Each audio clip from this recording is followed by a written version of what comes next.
A nossa terra é a nossa casa. E para colher o amanhã que nós queremos, a nossa parceria faz toda a diferença. O Banrisul está oferecendo diversas linhas de crédito e prorrogando as dívidas para quem é produtor rural enfrentar a crise, faça chuva ou faça sol. Pode acreditar, tudo isso vai passar. E trabalhando juntos, vamos sair ainda mais fortes. Banrisul, nossa parceria faz a diferença. A Caixa é o banco de todos os brasileiros e muitos trabalham na Caixa. Somos mais de 150 mil e cada funcionário, cada parceiro, em cada lugar está procurando atender você, cliente ou não cliente, da melhor maneira possível nesse momento desafiador. Mesmo à distância, pelo site, aplicativo, telefone ou nas operações essenciais, pode ter certeza. A Caixa, nesses 159 anos, nunca esteve tão perto de você. Somos os maiores produtores de arroz do Brasil. E graças ao trabalho dos agricultores, o arroz chega à mesa de todos. Para combinar com feijão, para fazer o melhor carreteiro, para alimentar os bebês, para testar uma receita nova de risoto ou transformar você num chefe. Fique em casa e alimente-se bem. Arroz é saúde. Bom apetite! IRGA, há 80 anos fortalecendo a agricultura. Governo do Rio Grande do Sul. Novas façanhas.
Olá pessoal, boa noite, sejam todos bem-vindos.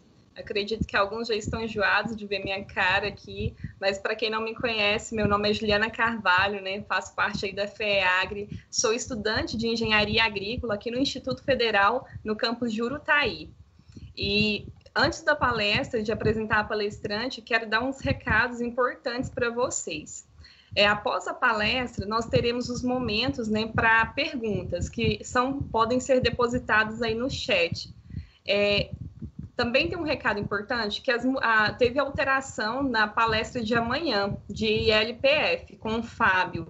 Amanhã a palestra dele será realizada às 14 horas. A gente já fez as postagens dessa alteração nos stories e nos feeds, mas dê uma conferida e fiquem atentos. Outra coisa muito importante, amanhã também será o dia das apresentações dos trabalhos, dos artigos que foram submetidos. Até então, as apresentações seriam em 2 turnos, só que hoje a gente conseguiu otimizar e vai ser no turno matutino. Irá começar às 8h30 da manhã, né, e vai até mais ou menos às 11, 11h30. O link será disponibilizado pelos nossos stories e nossas redes sociais, Telegram, para que quem queira assistir, todo mundo está convidado e a gente vai ficar muito feliz se puderem estar participando.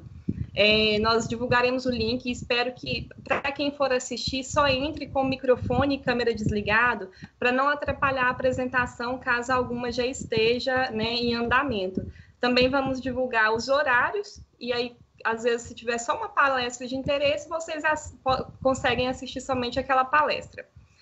Vou estar apresentando agora para vocês, né, a nossa palestrante da noite, ela que é a Ana Mari, engenheira agrônoma pela Universidade Federal de Santa Maria, com mestrado em Ciências do Solo pela Unesp e doutorado em Fitotecnia pela USP. Ela é professora associada da Universidade Federal de Grande Dourado e atua no programa de pós-graduação em Engenharia Agrícola da Faculdade de Ciências Agrárias. Atualmente também está realizando pós-doutorado, né, no Departamento de Engenharia de Biosistemas da Exalc, né, na USP, com pesquisa na área de sensoriamento remoto e agricultura de precisão. O tema da nossa palestra hoje, né, é sensoriamento remoto e as aplicações na agricultura. Então, desejo que vocês tenham uma ótima palestra e qualquer dúvida podem estar depositando no chat, tá? Passo a palavra para você, Ana Mari. Ok, vou abrir minha apresentação aqui, espero que tudo dê certo aqui, vamos lá, paciência comigo.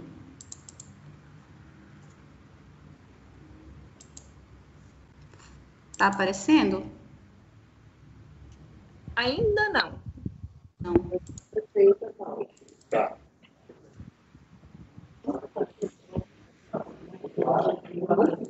Ok?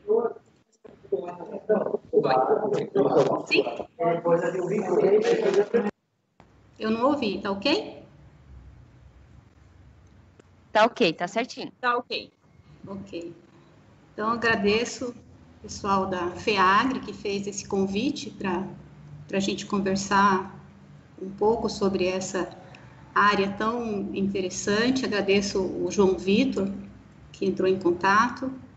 Então, já fui apresentada, vocês já conheceram um pouquinho de mim. Eu fiz agronomia, na verdade, na Universidade Federal da Universidade Federal do Mato Grosso do Sul, que agora é o FGD.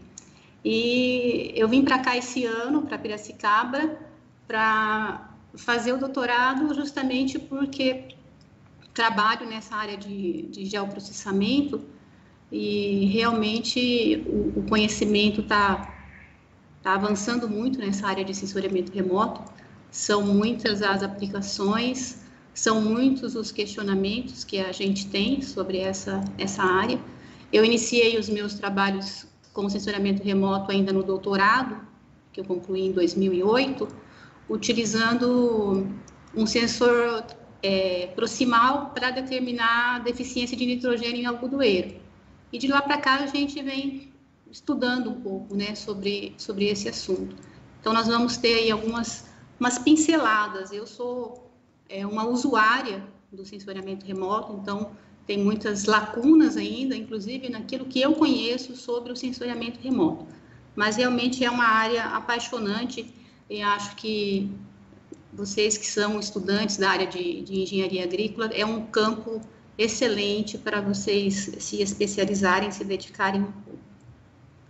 Eu dividi a minha apresentação basicamente nesses tópicos e eu vou falar um pouco sobre os conceitos básicos. Eu só vou colocar o meu relógio aqui que eu esqueci, só um pouquinho.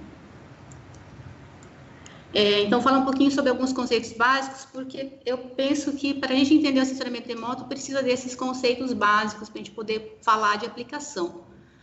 Vamos falar um pouquinho sobre os níveis de coleta de dados, os tipos de resolução, algumas aplicações na agricultura e também alguns desafios. Os desafios são grandes e então vou só dar realmente uma pincelada aqui por conta do tempo. Então, a gente tem essa grande disciplina do sensoriamento remoto e aí dentro do escopo das engenharias aí, agrícola e ambiental e de biosistemas, a gente pode trabalhar de diferentes formas com essa ferramenta, porque ela nos ajuda a obter informações sobre os objetos da superfície terrestre sem que nós tenhamos que entrar em contato direto com esse alvo, com essa superfície. Então, isso nos facilita grandemente os nossos trabalhos. Imaginem vocês que podem ser chamados um dia para fazer a perícia numa determinada área, alguma coisa ligada à legislação, à divisão de áreas, e você, antes de ir para o campo, você pode já tirar algumas informações sobre o seu local de estudo. Então, aqui, essa é uma ferramenta do Google Earth que popularizou grandemente o uso do sensoriamento remoto. Então, com essa ferramenta, hoje em dia, acho que todo mundo já passou um pouquinho sobre a utilidade dessa fonte de conhecimento. Ainda hoje, meu filho procurando onde que ficava Fernando de Noronha, a gente acabou utilizando o Google Earth para mostrar para ele a localização e a distância da costa do país. Então, assim, é uma ferramenta bastante útil, onde você consegue tirar muitas informações. Então, essa ferramenta, ela vai servir não apenas para quem trabalha na área de agricultura, mas para todos os campos de conhecimento. Falar um pouquinho sobre como que a gente começa trabalhando com sensoriamento remoto.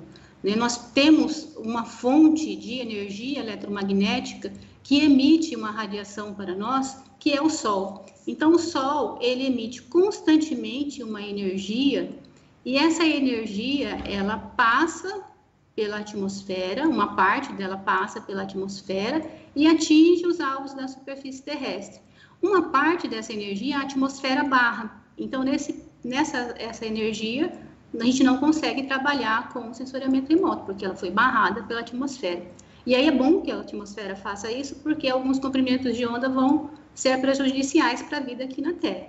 Então, essa energia que o Sol incide vai atingir os corpos da superfície terrestre e cada um deles, de acordo com a sua composição, com o seu estado, vai interagir de maneira diferente com essa energia.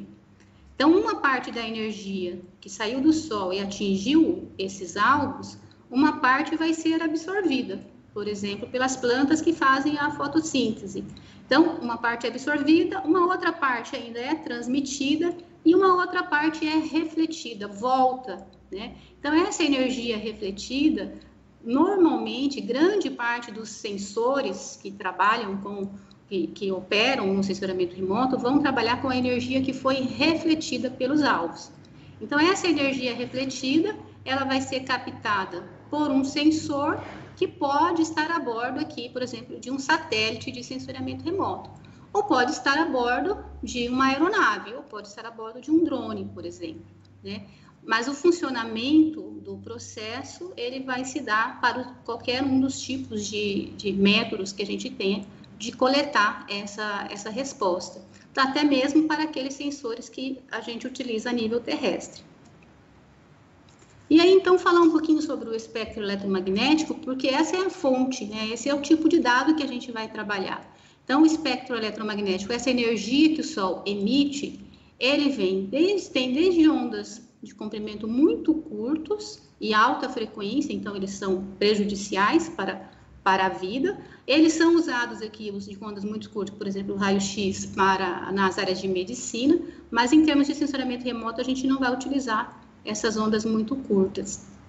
Nós vamos utilizar aquelas ondas que são um pouco mais longas, né? E aí a gente vai trabalhar mais com essa parte do visível e do infravermelho. Então, olhando o visível, o que acontece? O visível é aquela parte do espectro que a gente enxerga. Olhando aqui, comparando com os comprimentos de onda, a gente percebe que o visível ele é muito pequeno, comparando com a quantidade de radiação que o Sol emite. Mas esses comprimentos de onda vão ser importantes porque, a gente consegue interpretar melhor os dados visualmente, dessa forma, e eles também têm atuação sobre os corpos, né? Sobre a vegetação, sobre uma cultura de soja, milho, algodão. Né? Então, isso aqui são energias que as plantas vão trabalhar e realizar a fotossíntese. Além do visível, a gente vai ter, então, o infravermelho, que vai ser dividido em diferentes porções, desde o infravermelho próximo, médio e distante. E também temos, dentro do sensoriamento remoto, aqueles comprimentos de onda mais longos, que normalmente nós vamos ter outros tipos de sensores, que a gente chama de sensores ativos, que emitem essa radiação e captam essa radiação, que nós também podemos utilizar no sensoriamento remoto. A grande parte dos trabalhos utilizam esses sensores no visível e no infravermelho, né? Mas também tem vários trabalhos nessa área das micro-ondas e das ondas de rádio. Então, para a gente pensar como que os corpos interagem com essa radiação eletromagnética, para a gente poder entender o sensoriamento remoto, vamos entender como que cada objeto, cada espécie, cada tipo de alvo interage com aquela energia que o Sol está emitindo. Então, isso a gente faz esse estudo analisando o comportamento espectral dos alvos. Então, cada alvo na superfície terrestre vai receber a energia que o Sol emitiu e vai interagir e vai dar uma resposta. Então, quando a gente analisa aqui, por exemplo, uma composição colorida, uma imagem de satélite, onde a gente tem as bandas do infravermelho e 2 bandas do visível, a gente percebe variações nessa resposta. Por quê? Porque existem diferenças nesses alvos que promovem uma resposta diferenciada. E aí o sensor consegue captar isso daí. Muitas vezes aquela diferença que nós, se utilizássemos somente uma imagem na faixa do visível, nós não conseguiríamos enxergar. Nosso sensor, o nosso olho, ele é limitado para diferenciar algumas feições, alguns sinais. Então, a gente utiliza uma parte do infravermelho que nos ajuda, que nos realça a identificar alguns alvos. Então, para a gente analisar o comportamento espectral, a gente estuda a assinatura espectral dos alvos. Então, essa é uma figura bem interessante, onde ela nos dá aqui 5 tipos de alvos, né? A água limpa, a água turva, o solo argiloso, solo arenoso e a vegetação. Então, são 5 tipos de alvo. Agora, se você pensar vegetação, quantos tipos de vegetação a gente tem? A gente vai ter uma infinidade de tipos de vegetação e esses gráficos aqui, eles são bem genéricos, tá? Então, logicamente, se você for estudar um solo, o solo quartzo arênico com uma determinada característica, as curvas vão variar ligeiramente, mas normalmente seguem um padrão. Então, esses são padrões, né, para esses tipos de alvo. Então, vamos falar um pouquinho sobre o que é essa assinatura espectral aqui para esses alvos. Nesse gráfico, a gente tem no eixo Y a energia refletida, né? Então, aquela energia que o Sol emitiu, passou pela atmosfera, atingiu o alvo, interagiu com aquele alvo e teve uma parte que foi refletida. Então, essa energia refletida de acordo com os comprimentos de onda. Então, aqui saindo desde de 0,4 micrômetros até 2,6, 2,8 micrômetros, tá? Então, desde o visível até uma porção aí do infravermelho médio. Tem mais coisas para frente? Tem, né? Mas vamos nos ater aqui a esse comportamento nessa faixa do espectro eletromagnético. Então, o que acontece com a água limpa, né? A água limpa, quando você analisa uma imagem de satélite, uma fotografia, você vai verificar que a água, ela reflete muito pouca radiação no visível, então a reflectância é muito baixa. Quando chega no infravermelho próximo, já não reflete mais, né? Então, a partir de 0,8 ali, a água limpa não reflete. E isso vai ser interessante quando você começa a analisar uma imagem de satélite, as áreas que têm água limpa, elas são bem escuras, né? Por quê? Porque a reflectância é baixa. Agora, se aquele corpo d'água está sendo contaminado por, sei lá, por terra, por alguma composição química diferente, o que vai acontecer? Vai haver uma alteração na resposta espectral da água. Então, não é mais a água limpa, agora se tornou uma água turva. Então, a gente consegue fazer estudos, né, de qualidade da água, né? Isso aqui dentro da área de engenharia, eu acho que é um ponto importante, uma área interessante para se trabalhar. Como é que está sendo a qualidade da água? Como é que estão os corpos d'água? Então, a gente consegue fazer, aí tem vários trabalhos nessa área de qualidade da água. Vamos olhar agora o solo argiloso. Então, o solo argiloso, normalmente, ele reflete pouco já no visível, a gente já enxerga o solo argiloso mais escuro, com uma menor reflectância, e esse comportamento se mantém um pouquinho, vai aumentando um pouquinho, mas ele é relativamente baixo em todos os comprimentos de onda. Comparado com o solo argiloso, com o solo arenoso, desculpa, o solo arenoso vai ter uma resposta já no visível alta, que vai crescendo e aumenta no infravermelho. Então, a gente diferenciar, se o solo estiver descoberto, né, por uma imagem, um solo mais arenoso de um solo mais argiloso, né, porque existem essas diferenças. E aí vamos olhar um pouquinho a vegetação. Agora vamos com cuidado na vegetação, porque ela é mais melindrosa. O que acontece com a vegetação? Ela é baixa no início, sobe um pouquinho, cai e sobe bastante lá no infravermelho próximo. Então, o que acontece? Aqui no visível, a vegetação ela vai absorver a radiação eletromagnética para fazer o processo fotossintético. E essa absorção ela é maior nos comprimentos de onda do azul e do vermelho. Então, as clorofilas utilizam esses comprimentos de onda. Sobra, então, uma radiação no verde que não é aproveitada, e aí a planta vai refletir mais no verde, que é o que a gente acaba enxergando melhor. A cor predominante da vegetação. Então, essa região do visível, ela está bastante relacionada com a presença dos pigmentos na planta. Então, se a planta tem mais xantofila, né, do que clorofila, vai alterar um pouco essa resposta. Também os carotenoides, conforme a planta vai havendo uma degradação da clorofila, né, vai aumentando o carotenoide, vai alterando a curva aqui no início. Mas aí, quando passa do vermelho, o que acontece? Ocorre um aumento bastante grande na resposta espectral. Então, e quando chega ali no infravermelho, bastante alta. Então, há uma diferenciação muito grande da resposta espectral da planta no infravermelho em relação aos comprimentos de onda do visível. Isso aqui vai ser interessante para a gente trabalhar, por exemplo, com os índices de vegetação, que relacionam a reflectância num determinado comprimento de banda com outro, né? Por exemplo, o infravermelho próximo com o vermelho. Então, muitos índices são feitos levando em conta essas características. Seguindo mais adiante, no infravermelho médio, o que vai acontecer com a vegetação? Diminui drasticamente a reflectância em 2 pontos. Por quê? Esses 2 pontos de absorção da radiação eletromagnética referem-se à quantidade de água presente na planta.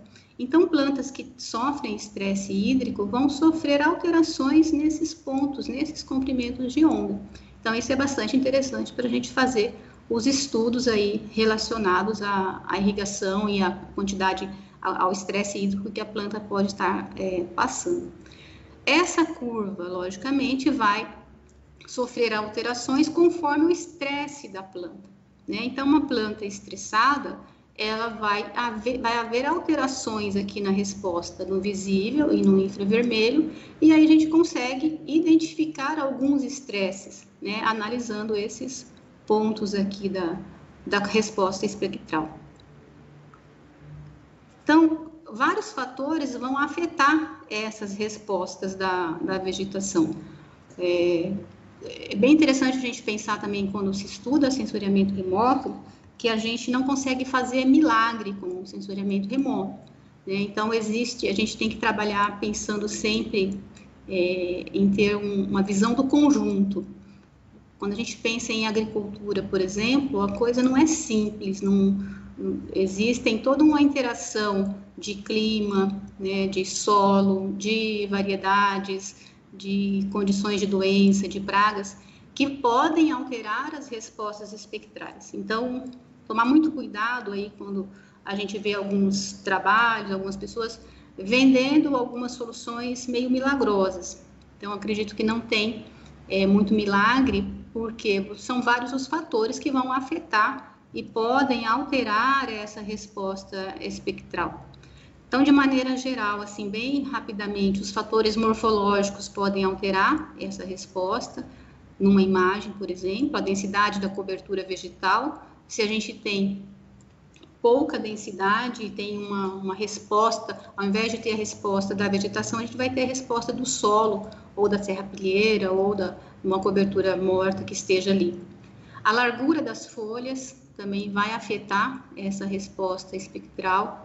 A distância entre as folhas, a inserção foliar, né, aquelas plantas que têm uma inserção foliar, as folhas mais eretas, ou daquelas que têm uma inserção mais plana. Então, isso aqui vai afetar quando você for analisar o seu dado de sensoriamento remoto.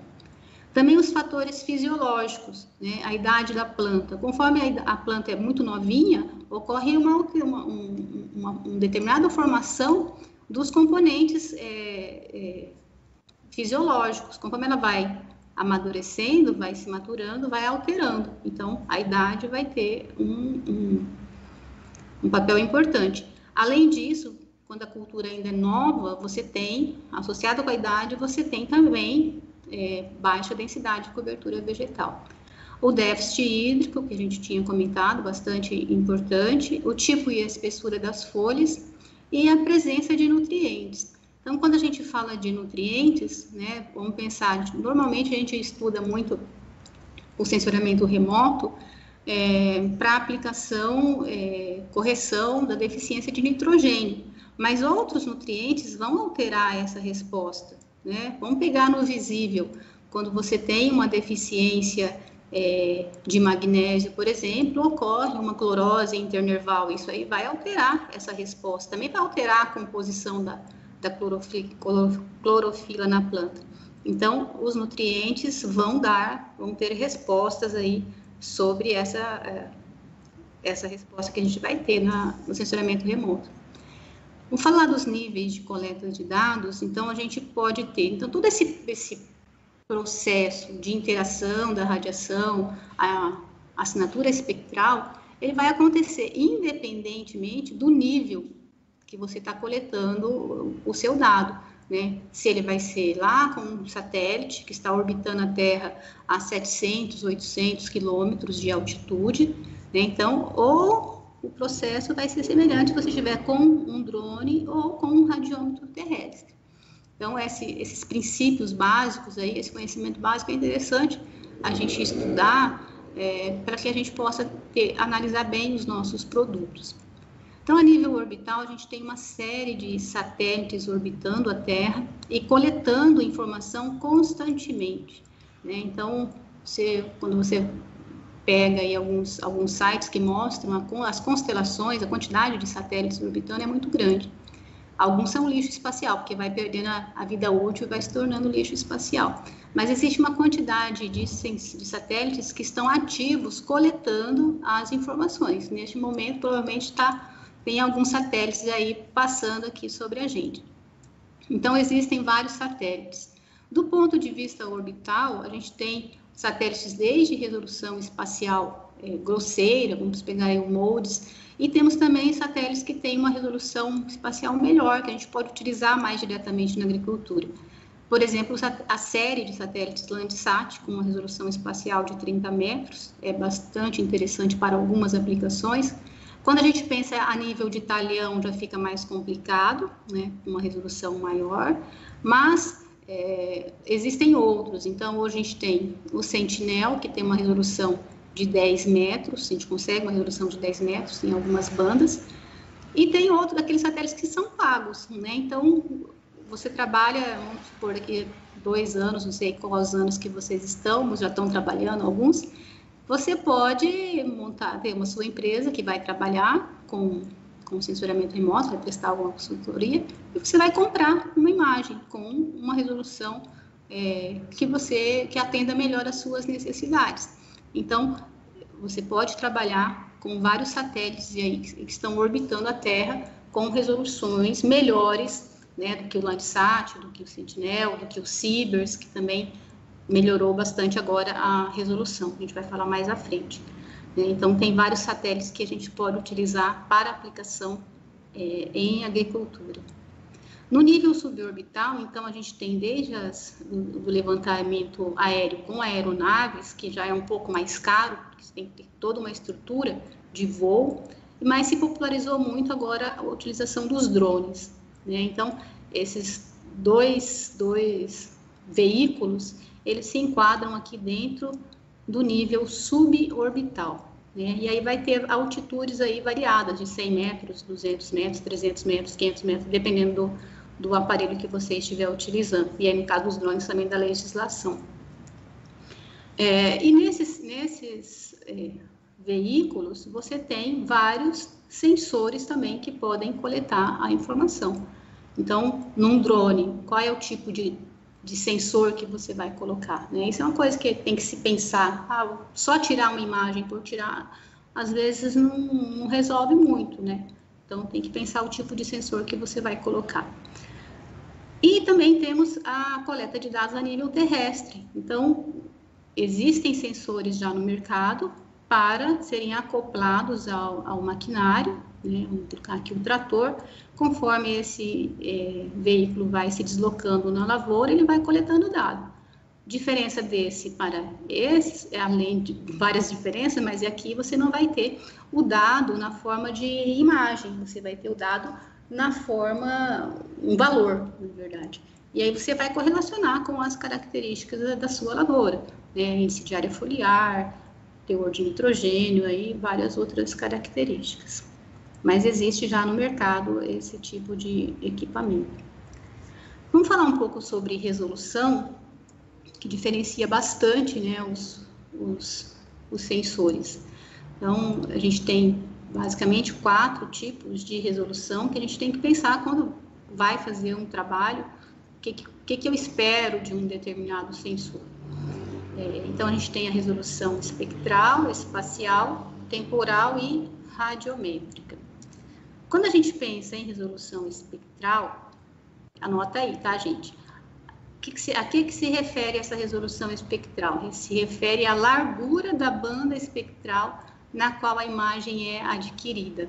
Então, qual é a largura da banda, né? Cada vez que o satélite passa, ele vai coletar uma imagem e pegar a reflectância e vai dividir em pequenas fatias, né? Qual é a largura dessa banda espectral? Então, essa largura, ela, quanto mais estreita, mais detalhes a gente consegue tirar dos nossos alvos, mais diferenciações a gente consegue fazer. A resolução espectral também está relacionada com o número de bandas que a gente consegue, né? Então, por exemplo, vamos pegar aqui o satélite Sentinel-2, né? Ele tem uma quantidade de bandas, né? Um número de bandas, e cada banda numa determinada largura. Isso é interessante porque você consegue diferenciar vários aspectos de uma determinada feição que você está analisando. Temos aqui, então, o Sentinel e temos também o Landsat. O Landsat 7 deixou de ser, não está mais em operação, e o Landsat 8. Algumas bandas deles, embora não sejam da mesma largura, eles são compatíveis, digamos assim, né? Então, isso favorece alguns estudos, né, alguns trabalhos, usando essas duas ferramentas, o Sentinel-2 e o Landsat. Da mesma forma como a gente pode utilizar outros sensores, né, integrados. Então, uma das coisas que está havendo uma evolução bastante grande, um crescimento muito grande nos trabalhos, é a ideia de se trabalhar integrando diferentes sensores, porque cada satélite leva a bordo um conjunto de sensores, cada um com suas características aí peculiares, particulares em termos de resoluções espectrais, espaciais e radiométricas, e eles podem ser complementares, né? Então, aquilo que eu tinha comentado, não dá para dizer que um é melhor do que o outro, mas sim haver uma sinergia entre essas ferramentas, esses instrumentos. Então, existe hoje, quando se pensa em sensoriamento remoto, já não trabalhar apenas com uma única fonte de dados, mas trabalhar com várias fontes que estão disponíveis. Aqui também, em relação à resolução espectral, aqui imagens do Sentinel-2, com resolução, reamostradas para resolução de 10 metros, nas diferentes bandas, não estão todas as bandas aqui, mas aqui nas bandas do visível, aí já pegando aí bandas do infravermelho, né, para a gente verificar que ocorre uma diferenciação dessa resposta, conforme é a banda. Lembrando lá, por exemplo, a vegetação, ela vai refletir menos na faixa do visível e vai refletir mais na faixa do infravermelho próximo, por exemplo. Essas bandas, então, a gente pode aplicar cores sobre elas e fazer composições coloridas, né? Quando a gente utiliza as cores nas bandas do visível apenas, a gente tem uma composição em cor verdadeira. Quando a gente utiliza, além das bandas do visível, bandas do infravermelho, a gente tem uma composição colorida falsa cor, que pode, muitas vezes, realçar para a gente algumas feições que a gente não conseguiria identificar aqui, utilizando apenas as bandas do visível. Em relação às resoluções espectrais ainda, é interessante que alguns sensores operam na banda do pancromático. O que é o pancromático? Ele vai pegar desde o visível, lá do início do azul, até no infravermelho, e vai te dar uma única imagem, né? Então, essa imagem a gente chama de pancromático, vai do visível até o infravermelho próximo, numa única tirada ali, uma única imagem. E aí, os sensores multiespectrais, eles dividem. Então, o visível, né, pegando aí o azul, verde, vermelho, o infravermelho e outras porções do infravermelho. Então, são bandas multiespectrais, que tem normalmente em torno aí, variando 8, 10, 15, 20, 16, 10 bandas espectrais. Então, esse fatiamento em torno de 10. Há também hoje um grande número de trabalho, mais na área da ciência, né? Isso aqui não está assim comercial, digamos assim, para o agricultor, para a pessoa que vai prestar assistência técnica, mas existem os sensores hiperespectrais, que eles trabalham com mais de 100 comprimentos de onda. Então, você tem mais de 100, uma única passada do satélite, ele coletou mais de 100 tipos de imagem da sua área, né? Então, esses sensores, eles são bastante interessantes até para a gente fazer a programação desses multiespectrais, porque eles conseguem fatiar mais a informação e realçar aqueles alvos que a gente consegue, que a gente deveria, então, trabalhar com mais atenção na agricultura. E aí, uma tendência também, os sensores ultraespectrais, né? Então, já divide aí o espectro em mais de 1000 bandas. Em relação a esses sensores hiperespectrais e ultraespectrais, existem alguns sensores de laboratório, não exatamente estão necessariamente nos satélites, mas eles não são imagiadores, mas eles estão no laboratório e você coloca esse aparelho sobre uma amostra e ele vai fazer, então, todo esse desenho daquela curva espectral para a gente poder fazer os estudos. Em relação à resolução espacial, eu acho que talvez é uma das coisas que para quem ainda não trabalha com o sensoramento remoto, é o que mais chama atenção, né? Uma das coisas que mais chama atenção é o tamanho do pixel, né? Então, qual que é o tamanho do pixel na minha imagem? Quanto menor o tamanho do pixel, mais eu consigo enxergar detalhes naquela imagem, né? Então, a gente tem aí sensores com pixels relativamente pequenos, aqui a bordo de satélites de 50 centímetros, até aqueles que vão mais de 80, 300 metros, 1 quilômetro. Então, existem sensores com resoluções espaciais que podem ser, por exemplo, um de 10 por 10, por exemplo, como o Sentinel, a gente pode aplicar, né, para atividades, para fins agrícolas, sim. Com certeza a gente consegue tirar aí algumas informações sobre as condições dessa cultura, dessa lavoura, no caso.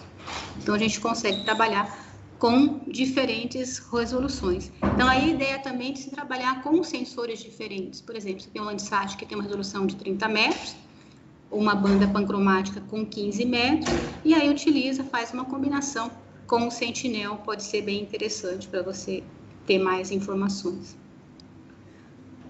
Outro tipo de resolução, a resolução temporal, que se refere à frequência com que você consegue ter a imagem daquela determinada área. Então, essa resolução temporal, ela é variável de acordo com os diferentes veículos, né? Então, o Landsat tem uma resolução temporal de 16 dias.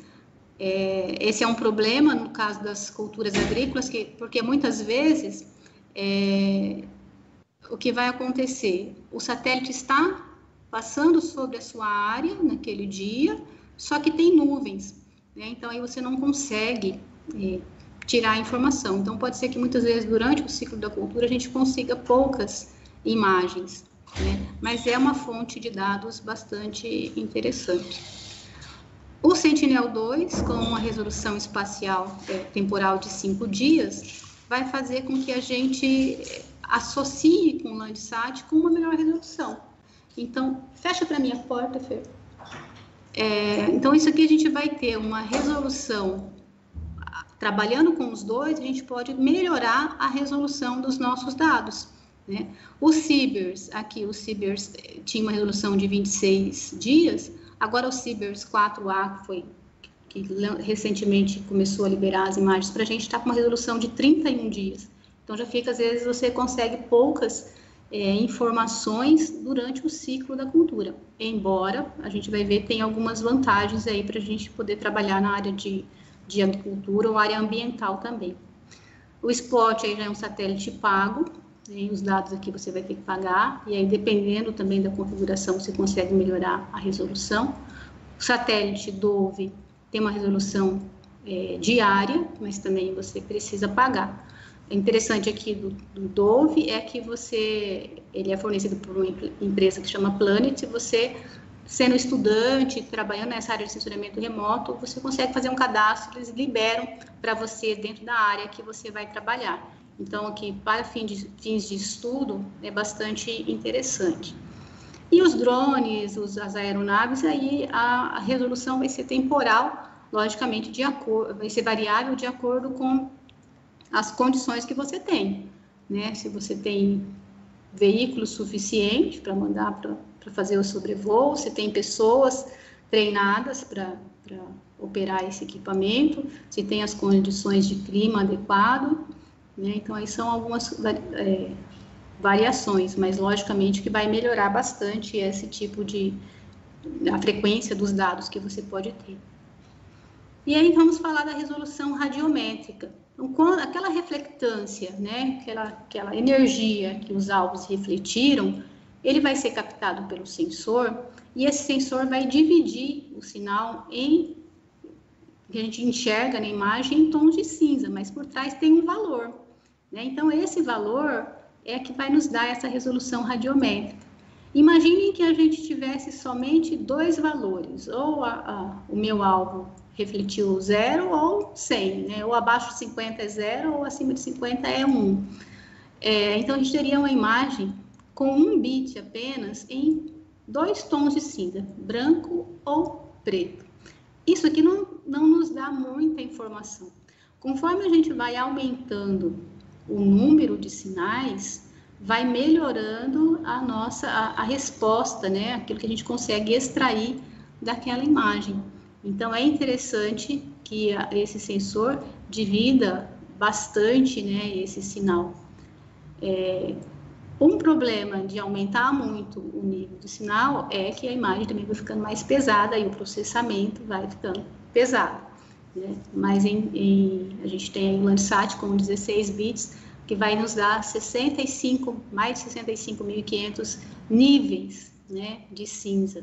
Isso nos dá uma qualidade na imagem, a gente consegue diferenciar, às vezes, nuances pequenas, né, entre os alvos, né? Isso é bastante interessante para alguns estudos. Utilizando também as bandas espectrais, a gente pode trabalhar com os índices de vegetação. Então, ao invés de trabalhar apenas com as composições coloridas, a gente utiliza os índices de vegetação. São muito utilizados, né? Foram muito utilizados e ainda continuam sendo, e eles vão nos ajudar a realçar ainda mais algumas características dos alvos que a gente está estudando.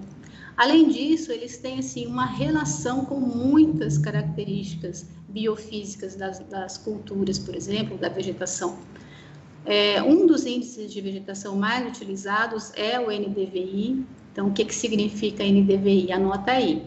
Índice de Vegetação da Diferença Normalizada.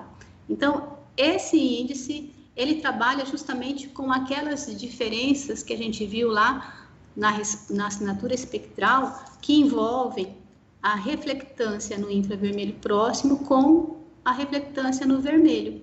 Então, a gente faz um modelinho matemático que, olhando, é bastante simples, né? Então, quanto que refletiu no infravermelho? Menos quanto que refletiu no vermelho, dividido pela soma dos dois, o infravermelho próximo mais o vermelho. Então, esse nos dá o índice de vegetação. E existem aí muitos outros índices de vegetação.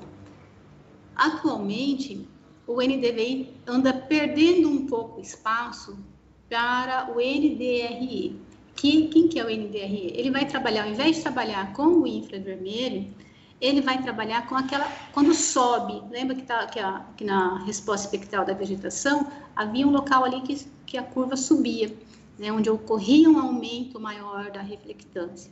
Então, aí, essa região é uma região bastante interessante para a gente fazer o estudo da clorofila. Então, tem uma resposta, é um índice bem mais sensível às variações da clorofila.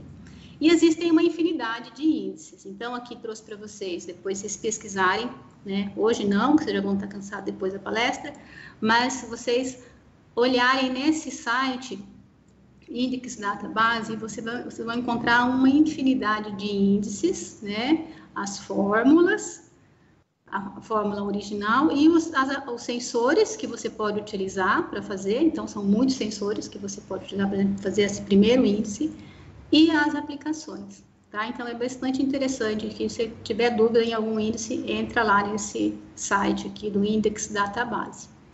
Bastante interessante porque existem várias aplicações, né, que você pode utilizar os índices. Eles são índices não apenas de vegetação, né? Então, a gente pode utilizar os índices também para fazer outros estudos. Falei tanto ainda, tem muita coisa para falar. Aplicações, então, do sensoriamento remoto em agricultura. Coloquei algumas aplicações, né? Então, vou começar comentando aqui sobre uma área que não é exatamente da engenharia, mas que é muito utilizada e é bastante interessante. É a parte de fenotipagem, aplicação do sensoriamento remoto nos estudos de melhoramento genético de plantas. Não sei se vocês já instalaram algum experimento de campo, né? Então, normalmente, a gente que não é da área de genética, instala lá os experimentos com 20, 30 parcelas. Nos experimentos de fenotipagem, são milhares de linhagens e milhares de parcelas, né? Então, esse trabalho de campo, de você ir lá identificar diferenças entre os genótipos, é bastante complicado. Então, a utilização do sensoriamento remoto é bastante interessante e bastante aplicada aqui nesses estudos de fenotipagem. Uma área bastante já consolidada é o mapeamento das áreas agrícolas. Então, mapear, né? Vou mapear onde que tem cana, vou mapear onde que tem a cultura do café, onde que tem citros. Então, essa parte de mapeamento é uma parte bem consolidada já com as ferramentas que a gente tem, com o Landsat, por exemplo. A gente consegue ter bastante trabalho nessa área. Com o refinamento dos sensores que está havendo, né, a gente vai conseguir ter mais detalhes ainda, porque existe um confundimento, muitas vezes, quando você tem uma resolução mais grosseira, você confunde duas culturas, né? Então, com a melhoria nos sensores, você consegue diferenciar melhor e ter um acerto maior nesse mapeamento. O sensoriamento remoto também é bastante utilizado para estimativa de produtividade e previsão de safra. Particularmente, o meu trabalho aqui na Exalc, para o meu pós-doutorado, eu estou trabalhando com a estimativa de produtividade da cana-de-açúcar utilizando imagens de satélite. E, assim, aparentemente, os resultados são promissores, né, utilizando desde a imagem do Sentinel e também estou trabalhando com imagens do Planet. E os resultados são bem promissores. Mas já existem na literatura, vou mostrar logo adiante também, outros trabalhos com outras culturas nessa estimativa da produtividade. E também na previsão de safra.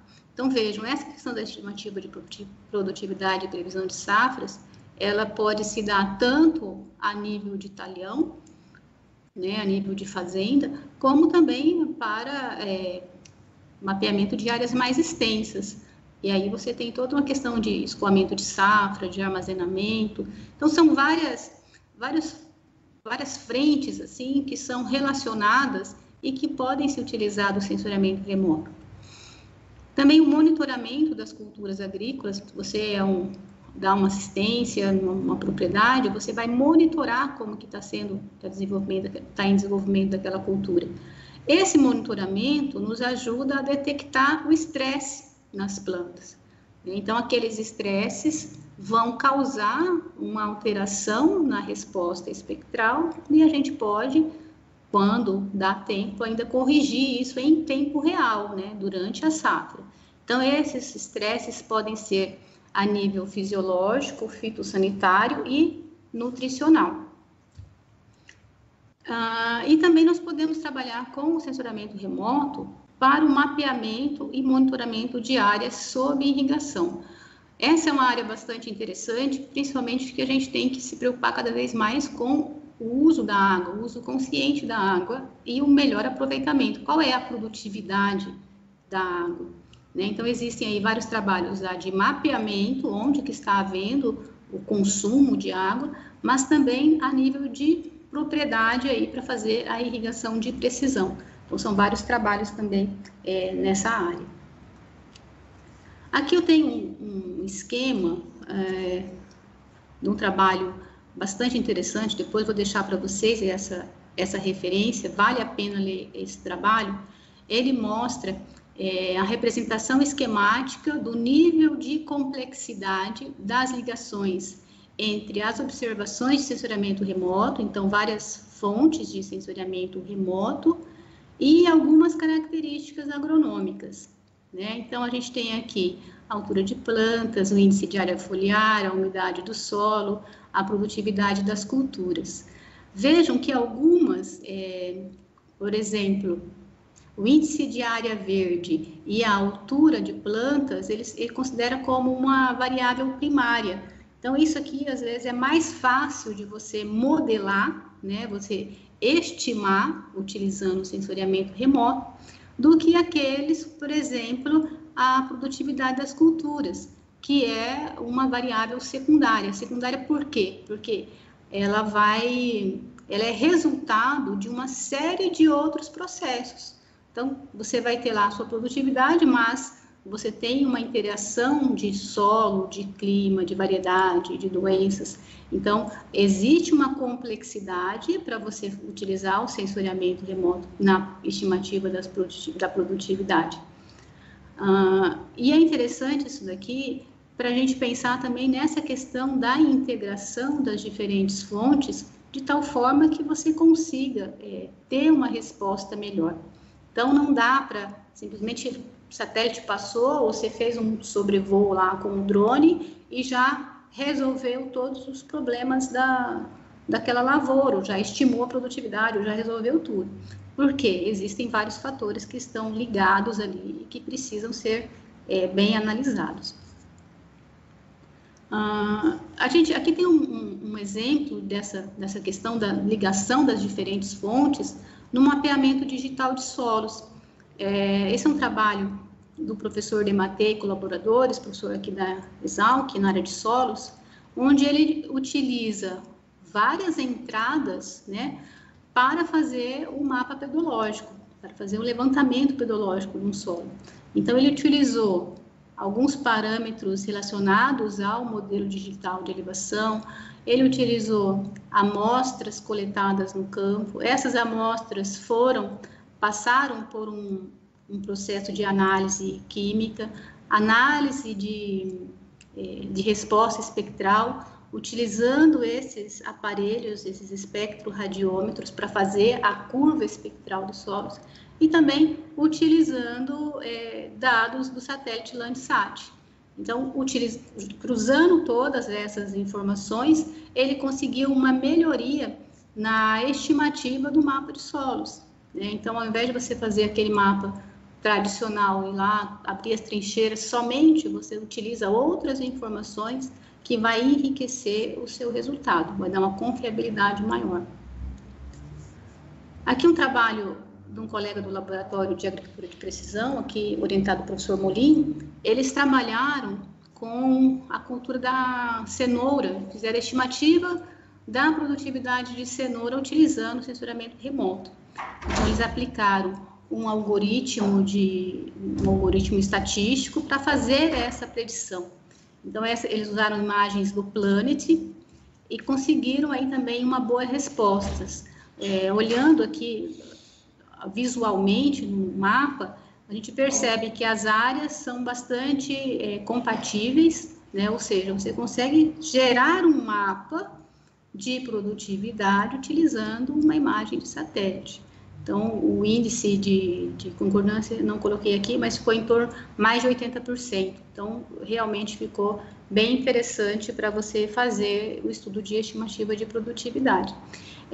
Interessante também falar, utilizar os dados de sensoramento remoto envolve não apenas uma análise simples, né? Então, cada vez mais os algoritmos vão se especializando e é bastante importante também o pessoal das engenharias aí darem uma atenção especial nessa área de inteligência artificial, de algoritmos, de trabalhar com Big Data, para poder realmente conseguir estimar e fazer um bom uso dos dados de sensoramento remoto.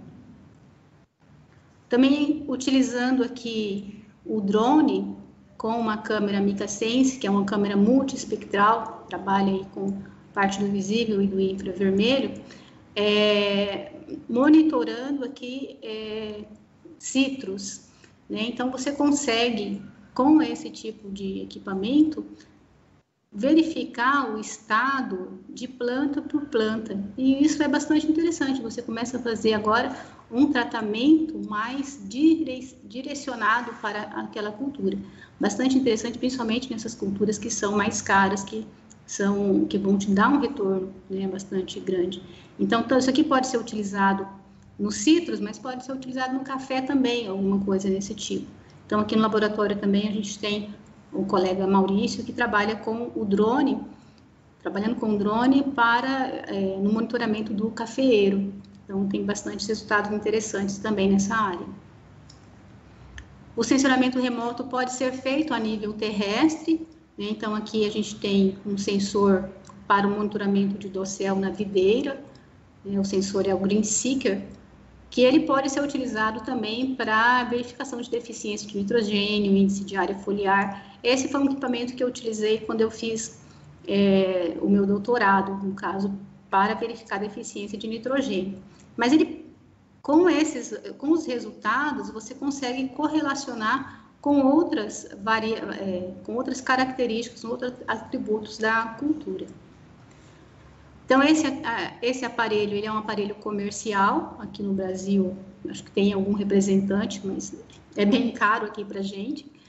E ele vai, se for acoplado na barra, ele vai emitindo a radiação, então ele é um sensor óptico ativo, ele emite 2 comprimentos de onda, no vermelho e no infravermelho próximo, e com base nesses comprimentos de onda, ele calcula o índice de vegetação, né? No caso aqui, ele calcula o índice de vegetação da diferença normalizada, o NDVI. E conforme vai variando esse valor do NDVI, já com um algoritmo calibrado, a máquina envia um sinal para você fazer a aplicação necessária de um determinado produto. Então, essa é a ideia de se utilizar o sensoramento remoto para aplicação de fertilizante em tempo real. Aqui um trabalho que ele utilizou imagens do satélite GeoEye, um satélite de alta resolução espacial, para verificar o campo estava infestado com podridão da raiz, uma lavoura de algodão. Então, aqui é a imagem original. Ele aplica um tratamento nessa imagem e faz uma classificação, onde está sadio, né? Então, aqui ficou onde está sadio, aqui já é classificada, ficou vermelhinho. E onde está doente, né? Vai ficar verde. Então, essas áreas aqui existe a infestação. Ele, então, aplica um buffer, né? em volta aqui, porque essas manchas elas tendem a se alastrar, a crescer, para fazer então um mapa de prescrição no determinado produto, para fazer a aplicação, né? Então, com a imagem a nível orbital. Aqui um trabalho que a gente fez lá no Chapadão do Sul e Chapadão do Céu, em Goiás. A gente utilizou um sensor óptico ativo proximal, o Crop Circle, e nós avaliamos o NDVI numa lavoura de algodão que estava infestada por percevejos, né? E foi bem interessante, assim, que estava bem nítido, né, essa presença dos percevejos. E aí, então, a gente fez esse mapeamento. Então, também é possível você mapear a infestação de pragas num determinado local, utilizando o sensoramento remoto.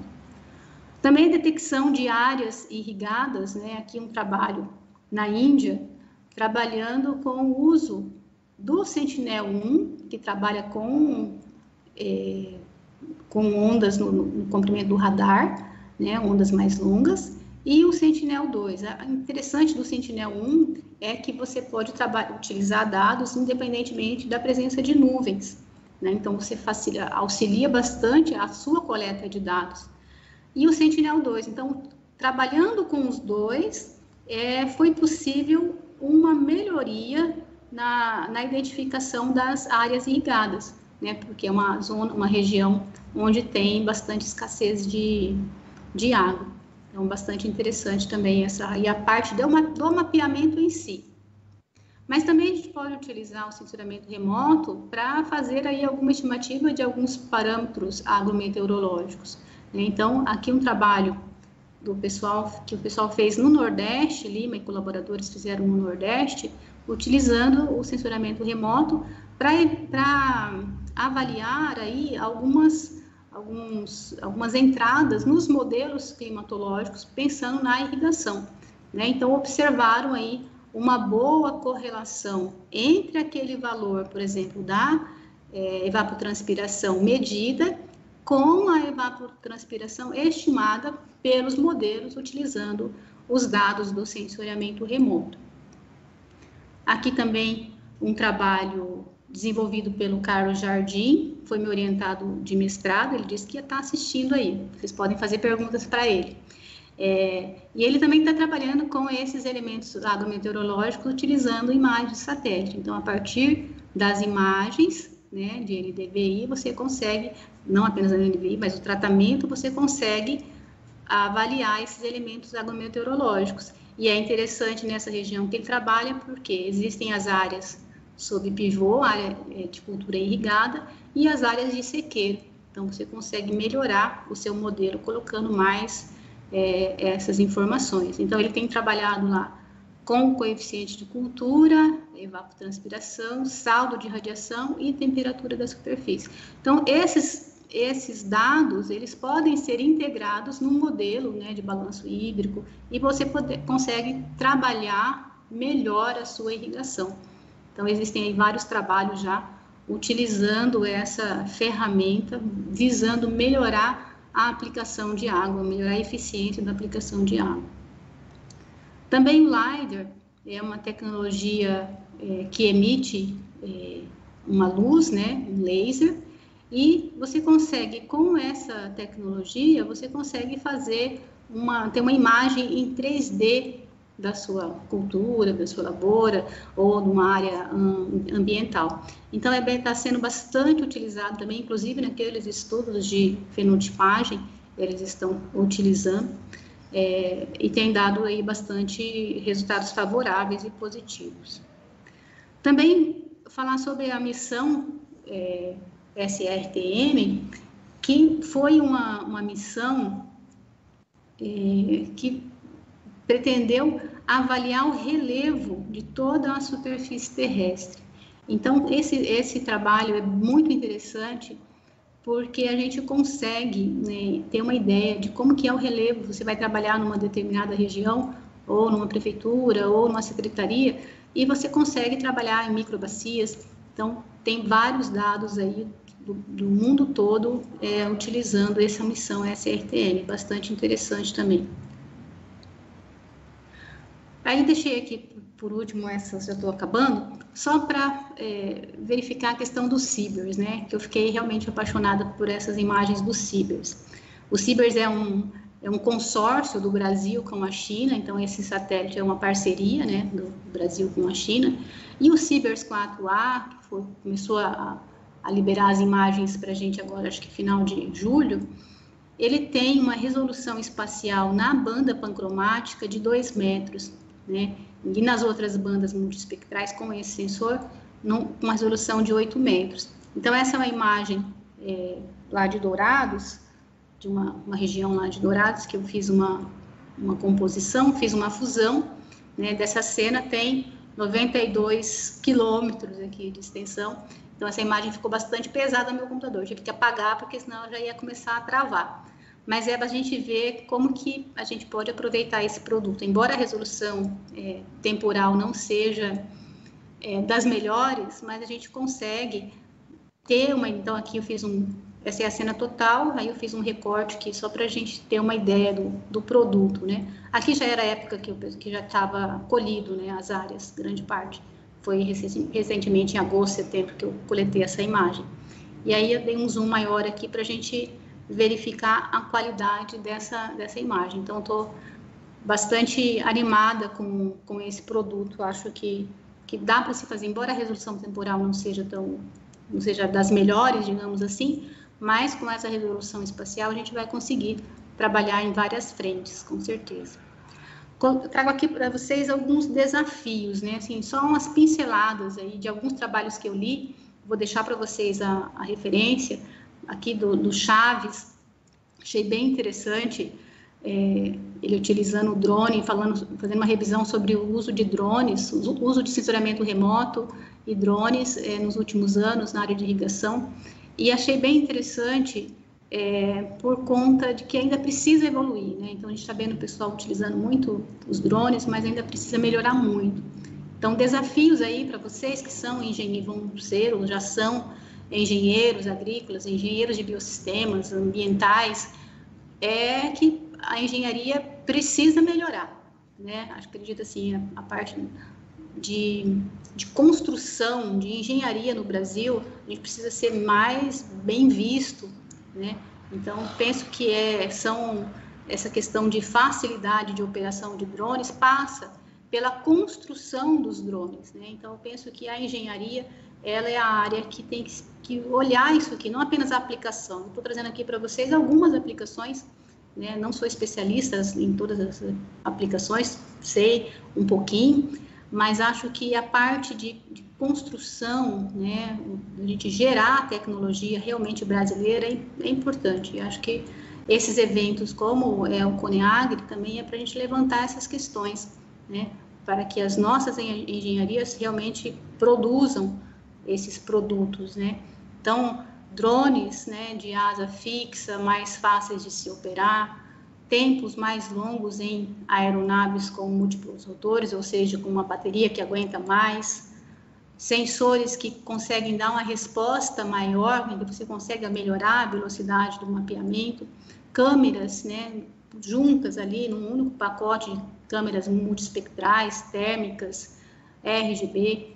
A parte de computação é muito importante na área de sensoriamento remoto. A gente sofre bastante, às vezes, para processar as imagens com os algoritmos. Então, esse é um ponto importante também que eu vejo na área de vocês, da engenharia, que trabalham com alguns algoritmos aí, o processamento mais rápido, né, e a geração de softwares. Então, hoje tem vários softwares livres que você consegue fazer as implementações. A integração de fontes diversas de dados, então, integrar desde a imagem lá do satélite, com o drone, com os seus dados de campo, né? E para tudo isso você precisa ter esses algoritmos eficientes. Também esses dados devem ser validados para diferentes aplicações e culturas. Então, a gente, às vezes, eu venho aqui e falo, olha, vamos, se você vai fazer uma adubação nitrogenada no milho, você vai ter essa curva espectral conforme diminui o NDVI, você aumenta lá a sua dose de nitrogênio, por exemplo, né? NDVI mais baixo, uma dose maior. E em algumas outras culturas isso vai ser diferente. Então, a gente tem trabalhos que na cana, por exemplo, onde o NDRE é mais baixo, você aplica menos, porque a cultura não vai desenvolver. Né? Então, tem que ter esses olhares e essas validações dos dados para diferentes aplicações e culturas sob diversas condições de solo e clima. Já estou acabando, tá, gente? E formação continuada. Então, aqui são só alguns desafios, não são os únicos, tá? Formação continuada. Então, vocês que vão ainda se formar, né? Alguns talvez estejam formados, não sei, mas aqueles que ainda vão se formar, não pense que vai pegar o canudo e vai parar. Então, continua estudando, né? Porque o assunto, a amplitude de informações, de complexidade é bastante grande, e se integrar com profissionais, tanto aqui eu coloquei das ciências agrárias, porque resumi, mas é importante a integração com profissionais das diferentes áreas. Por exemplo, a gente vai trabalhar com dados de censuramento remoto, precisa muito do pessoal da computação, precisa muito do pessoal da estatística, precisa muito, né, então, da fisiologia vegetal. Então, a gente precisa trabalhar de maneira integrada, ter humildade de reconhecer que você não sabe tudo, né? Realmente, quando a gente começa a estudar, a gente vê o quão pouco a gente sabe.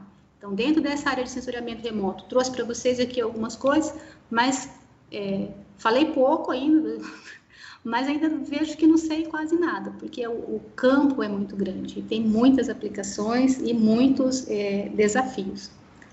Vou deixar essa frase aqui para vocês. O uso de dados de sensoriamento remoto está agora democratizado e escapa da comunidade científica para alcançar a sociedade em geral. Foi o que a gente estava comentando antes do início da palestra. Então, hoje todo mundo está usando dados de sensoriamento remoto, está escapando da mão da academia, né? E aí tem muitos desafios, as pessoas estão usando, mas às vezes não sabem bem como que está aquele dado. Então, os desafios atuais consistem em encontrar soluções que qualifiquem os dados para que os usuários possam entender qual produto estão utilizando e o quão confiáveis podem ser no contexto de sua aplicação. Tá? Então, esse é um ponto bastante importante. O povo está usando. Quão confiável é isso? Né? Então, deixo para vocês tarefa de casa, tá? Vocês depois, esse trabalho do Waze, que é essa citação ali, que é uma revisão sobre as aplicações do sensoriamento remoto na agricultura. Então, algumas coisas que eu falei aqui, tem nesse trabalho, né? Sobre os desafios, a dificuldade, as coisas boas que tem, né? Muito bom esse trabalho, interessantíssimo. Fala muito sobre a parte de algoritmos, de inteligência artificial, de internet das coisas. E esse trabalho aqui também do Chaves e colaboradores, falando sobre uma década do uso dos sistemas aéreos, aí, dos drones, né, na agricultura irrigada. Também achei muito interessante. É sobre irrigação, mas ele também vai pegar coisas importantes para as outras áreas. As referências, deixei para vocês, agradeço a atenção, e desculpa que eu passei o meu tempo. Concluo por aqui, agradeço mais uma vez o convite, agradeço a paciência daqueles que estão comigo. Eu espero que vocês tenham anotado aí as dicas que eu dei das perguntas.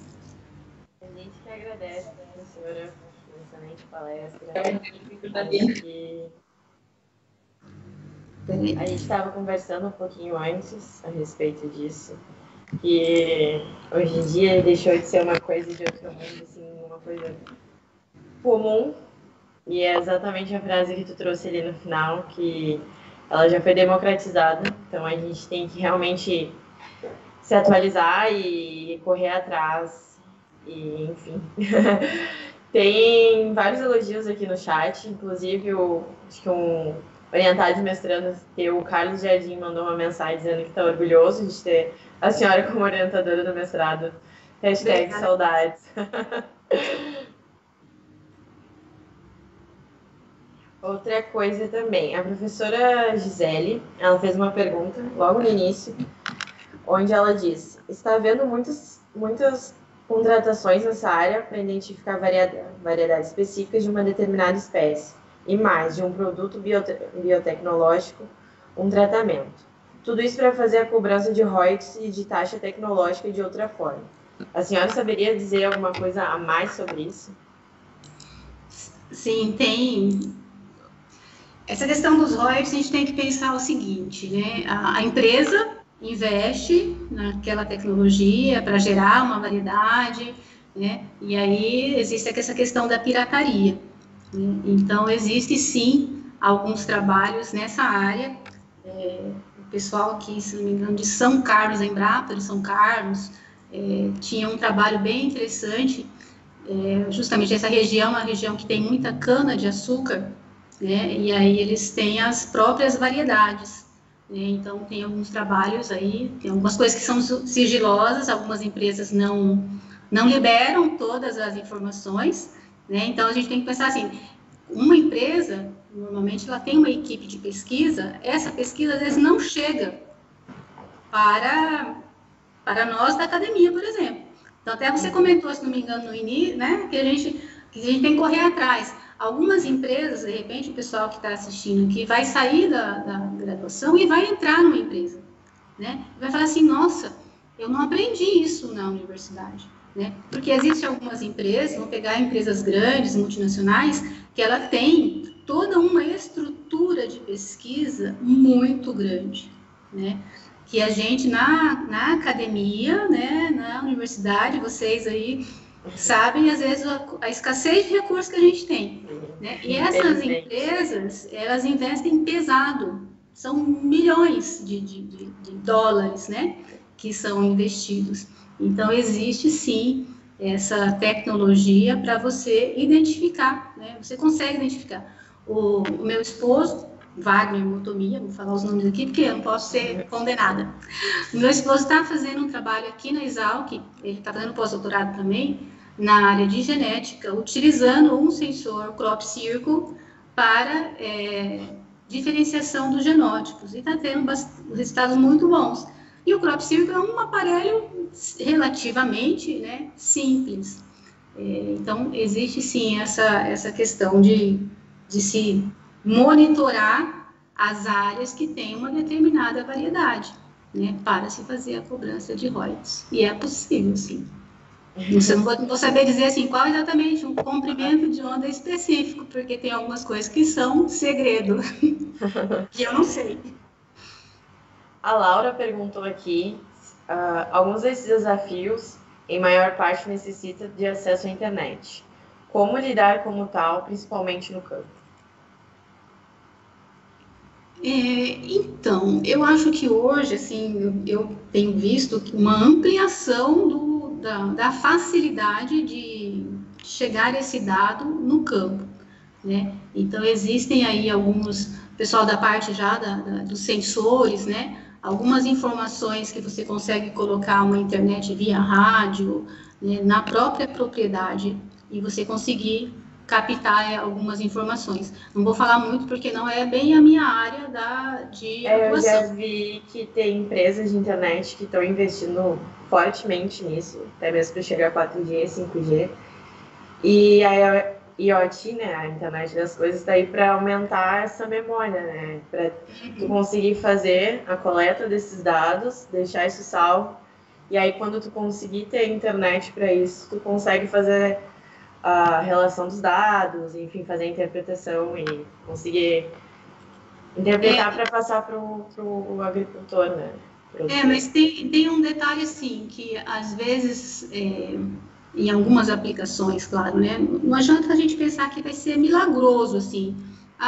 O satélite está lá em cima e eu já gerei o meu dado aqui né? A gente vê muito isso né? Estou com o celular aqui e já gerei o mapa e já vou falar qual vai ser a aplicação. Assim, não sei se estou ficando velha, sabe, gente? Mas, assim, eu percebo que tem coisas que não são tão fáceis, assim, né? Então, não fiquem, assim, também, às vezes, talvez, muito deslumbrados, assim, com algumas coisas. Põe o pé no chão, você entendeu? Então, mesmo lá, né, no meio do canavial, o satélite está passando e você não precisa exatamente naquela hora que ele passou, você vai coletar o dado, entendeu? Então, você consegue, sim, esse dado, não independente, lá na África, está passando e está coletando. Está aqui no Brasil e consegue trabalhar com os dados de lá. Assim como eles, né, vão pegar aí os outros países, estão de olho aqui no que está acontecendo no Brasil. Vocês, o que está acontecendo nas lavouras aqui, talvez a NASA está sabendo mais do que nós. O pessoal lá da China, com aqueles pacotinhos que nós estamos recebendo aqui, estão sabendo mais do que nós, o que está acontecendo, né? Então, assim, você não precisa ter ali a internet naquele momento, e eu não vou conseguir trabalhar por isso. Claro. Tem um rapaz aqui, que eu já te digo o nome, que ele perguntou onde é que ele pode obter acesso a essas imagens para... onde posso encontrar... Podemos baixar as imagens onde posso encontrar as teses e dissertações de estimação de dados meteorológicos. O nome dele é... Não, é ela. Desculpa. Keila Jimenez. Olha, os dados, os satélites, por exemplo, você tem a Estação Europeia, né, com os dados de Sentinel. Não vou saber dizer para você exatamente aqui o endereço. Eu devia ter colocado na apresentação. Mas você digita lá. Download Sentinel, né? Você consegue acesso, você vai ter que se cadastrar na agência europeia, fazer um cadastro, lá um cadastro bem simples, né? O seu nome, e faz uma senha, um login, e você consegue o seu acesso, né? Mesma coisa para os dados do Landsat, né? Os dados do Landsat, você também põe lá, procura na internet, Landsat, download, você consegue fazer o cadastro e aí você vai conseguir fazer o download de diferentes produtos, tá? Então, da sua área, você vai selecionar a sua área de interesse e você vai falar, qual é o período que você quer coletar e aí eles te liberam. Também do CIBERS, né? No site do INPE você consegue as informações, né? O INPE é o Instituto Nacional de Pesquisas Espaciais. Acho que vale a pena vocês visitarem esse site, porque tem ali muita informação, tem cursos, tem livros, tem artigos e tem algumas imagens também. Então, tem bastante coisa no site do INPE e pensando no CIBERS. Aqui eu não vou abrir meu computador agora para não bagunçar, né? Tem uma estação da NASA com dados meteorológicos, que é a NASA Gemini, se não me engano assim que escreve. Também tem lá uma quantidade muito grande de informações. Em termos de teses, né, aí você teria que entrar nos bancos de dados de tese, aqui na Exalc tem também as teses, e fazer essas buscas, né? Mas não dá para eu voltar, né? Vocês vão disponibilizar depois esses slides para o pessoal? Porque eu deixei esses 2 artigos que eu falei ali no final, eles são revisões, né? Então, achei bem interessante, e como é uma revisão, ele coloca ali, nesse da irrigação, muita coisa, né? Então, tem muitos pesquisadores nessa área que estão constantemente disponibilizando os trabalhos, né? Resultados de pesquisa. Então, vale a pena dar uma consultada nesses 2 trabalhos ali, que muito interessantes mesmo. E assim, dados tem bastante, né? Tem que ter coragem de trabalhar. Também o Planet, então, para quem, não sei se a pessoa que me perguntou se é acadêmico, mas para quem está vinculado à universidade, você também faz um cadastro no site do Planet, e aí eles vão entrar em contato, você tem que justificar por que você quer aquele dado, e eles entram em contato com você, aí você tem que, né, porque eles vão querer vender. Mas aí você dá uma chorada que você é estudante, né, brasileiro, aquela coisa. E aí, mas a gente também tem um vasto acesso a imagens gratuitas também, né? Sim. O próprio Google, né? O próprio Google é uma mão na roda em algumas situações. O Carlos te deu uma ajudinha aqui no chat, enviou uns links aqui pro pessoal. Isso, o Carlos é ótimo, gente. O Carlos é o melhor. Antes da gente encerrar, então, eu vou dar só mais uns recadinhos pro pessoal. Lembrá-los mais uma vez de que a palestra de LPF mudou para as 14 horas da manhã, horário de Brasília. A apresentação de trabalho será no turno da manhã. O link já está disponível no link da bio do Instagram para vocês assistirem, porque é aberto para todo mundo. Vai ser através do YouTube. E acho que no mais de recados é isso por enquanto, pessoal. Eu queria agradecer a Ana Maria por ter a disponibilidade de estar aqui com a gente, de passar um pouquinho do conhecimento. A gente sabe que a gente sempre quer falar um pouco mais e falta tempo, porque é um conteúdo, é uma área muito ampla e a gente tem que, como a senhora disse, tem que explorar mais. Agradeço em nome da FEAGRE e estamos abertos futuramente mais parcerias. Com certeza, e já indico o próximo palestrante do ano que vem, que é o Carlos, que está aí na escuta. Anota no deixar. Então tá, obrigada, gente. Bom até amanhã, gente. Tudo de bom. Até mais. Tchau.